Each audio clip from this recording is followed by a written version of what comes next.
اور دونوں تکبیرات پڑھتے ہیں، یعنی مل کے بھی پڑھتے ہیں۔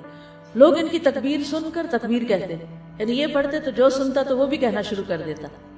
تو لوگ ان کی تکبیر سنتے کا کیا مطلب ہے کہ یہ تکبیرات اونچی آواز سے پڑھ رہے ہوتے تھے۔ اب دیکھیے گھروں میں اکثر لوگ گنگناتے رہتے ہیں یا کچھ، تو گھروں میں بھی تکبیرات اونچی آواز سے پڑھیے، چلتے پھرتے اونچی آواز سے پڑھیے تاکہ دوسروں کو یاد آ جائے۔ اونچی آواز سے پڑھنے کا مقصد اصل میں کیا ہے؟ یاد دہانی، کہ دوسرے لوگ بھی پڑھنا شروع کر دیں۔ بچوں سے پڑھوائیے۔ اسی طرح کلاس روم میں جیسے صبح آئے ہیں آپ، کلاس شروع ہونے سے پہلے تکبیرات پڑھ لیجیے، پھر ہر کلاس ختم ہونے کے بعد، اس سے پہلے تو وہ لگا دی جاتی ہیں تو ہم کہتے ہیں تکبیرات لگا دیں۔ تو اب آپ سے ریکویسٹ ہے کہ تکبیرات پڑھیں، لگا نہیں دیں بلکہ پڑھیں، خود پڑھیں، ٹھیک ہے؟ سننے سے بھی ریمائنڈر ہوتا ہے لیکن خود پڑھنا بھی ضروری ہے، تو خود پڑھیں۔ تو آپ سب لوگ اس کی پابندی کریں گے۔ اگر ٹیچر بھول جائے تو آپ یاد کرا دیں گے۔ اگر ساری کلاس میں سے صرف ایک کو بھی یاد آ جائے تو اونچا پڑھنا شروع کر دے، باقی لوگ اس کو سن کے پڑھ لیں گے۔ ایک دفعہ، 2 دفعہ، 3 دفعہ، جتنا بھی سہولت ہو لیکن پڑھیں۔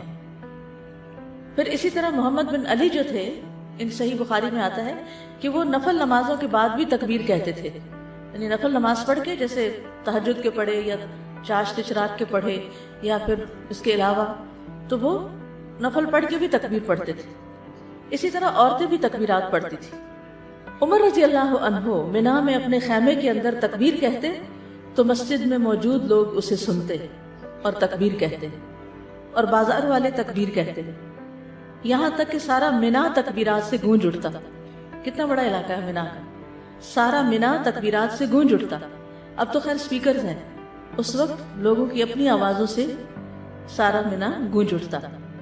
ابن عمر منا کے ان دنوں میں نمازوں کے بعد بستر پر، راستے میں اور دن کے تمام ہی حصوں میں تکبیر کہتے، یعنی ہر موقع پہ کہتے۔ انہوں نے صرف نفل کے لیے خاص نہیں کیا تھا، یہ صرف بازار کے لیے نہیں بلکہ بستر پہ بھی کہتے اور راستے میں بھی اور خیمے میں بھی اور ہر جگہ۔ میمونہ رضی اللہ عنہا یوم النحر 10 ذو الحجہ میں تکبیر کہتی، اور عورتیں ابان بن عثمان اور عمر بن عبدالعزیز کے پیچھے مسجد میں مردوں کے ساتھ تکبیر کہا کرتی تھی، یعنی مسجد میں مرد حضرات بھی تکبیر پڑھ رہے ہوتے تھے اور پیچھے عورتیں بھی مل کے پڑھ رہی ہوتی تھی۔ تو اس سے یہ پتہ چلتا ہے کہ تکبیرات اونچی آواز میں پڑھنی چاہیے تاکہ دوسروں کو بھی یاد دہانی ہو جائے۔ عطا بن صائب کہتے ہیں کہ میں ابو عبد الرحمن اور ابن معقل کے ساتھ نکلا اور ابو عبد الرحمن اونچی آواز سے تکبیریں کہتے جا رہے تھے، اور ان میں سے کوئی بھی آپ الفاظ پڑھ سکتے ہیں، اللہ اکبر لا الہ الا اللہ واللہ اکبر وللہ الحمد، اور اللہ اکبر وللہ الحمد، اللہ اکبر۔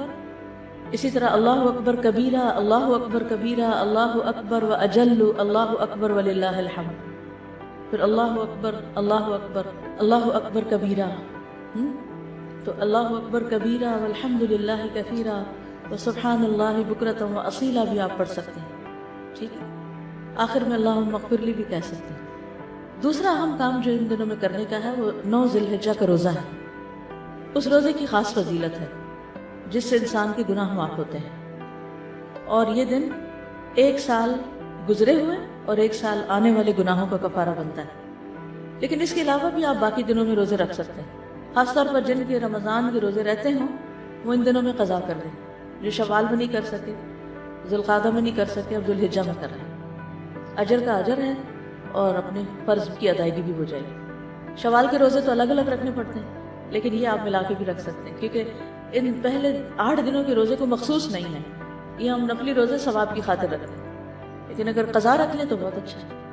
پھر اسی طرح یہ دن حاجیوں اور غیر حاجیوں کی معافی کا دن ہے۔ کون سا دن؟ 9 ذی الحج کا دن۔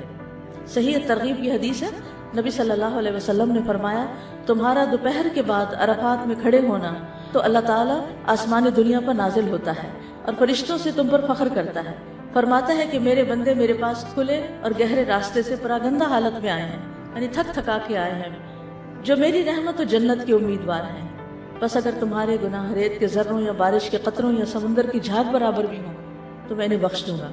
میرے بندوں لوٹ جاؤ، تم بخشے بخشائے ہو، اور ان کی بھی مغفرت ہے جن کی تم نے سفارش کی، یعنی جو لوگ حج پہ گئے ہوئے ہیں اگر وہ آپ کے لیے دعا کریں تو وہاں نہ صرف یہ کہ ان کی بخشش ہوگی بلکہ باقی لوگوں کی بھی بخشش ہوگی، اور خصوصاً آگ سے رہائی کا دن ہے۔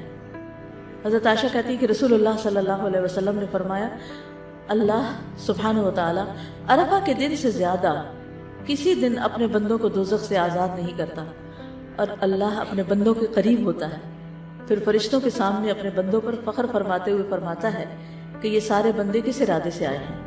حالانکہ اللہ تعالیٰ کو خود بھی پتا ہے، لیکن اللہ تعالیٰ خوش ہو کے ایک طرح سے پوچھتے ہیں کہ یہ کیوں آئے ہیں۔ فرشتوں کی گواہی بھی شامل ہو جاتی کہ یہ سب اللہ کی بخشش حاصل کرنے کے لیے آئے۔ اور پھر ساری فضیلتیں 9 ذی الحجہ پہ ختم نہیں ہو جاتی، بلکہ 10 ذی الحجہ جو ہے، جو عید کا دن ہے، وہ بھی بڑی فضیلت والا دن ہے، اور اس دن جو بہت اہم کام کیا جاتا ہے وہ کیا ہے؟ قربانی۔ تو مجھے امید ہے کہ آپ سب نے قربانیوں کا بندوبست کر لیا ہوگا۔ اگر ہر شخص الگ الگ نہیں کر سکتا تو مل کے بھی، اکٹھے ہو کے بھی قربانی کر سکتے، کیونکہ جان کا صدقہ تو کبھی بھی کیا جا سکتا ہے۔ تو عام دنوں میں کرنے کے بجائے ان دنوں میں انسان کر لے، ان دنوں میں پیسے جمع کرا لے، خاص طور پر غریبوں تک جو پہنچایا جاتا ہے گوشت، اس میں انسان اپنا حصہ ڈال لے۔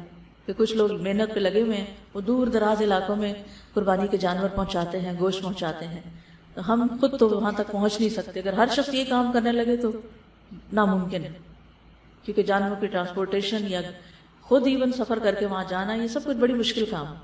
لیکن اگر اس کے لیے ہم پیسے جمع کروا دیں تو جو لوگ کر رہے ہیں وہ ہمارے حصے کا بھی کام کر دیں گے۔ تو مجھے امید ہے کہ آپ سب نے الہدا کا قربانی پروجیکٹ جو ہے اس کے بارے میں سن رکھا ہوگا۔ چلیے اب تک تکبیرات ذرا پڑھیے، اللہ اکبر کبیرہ۔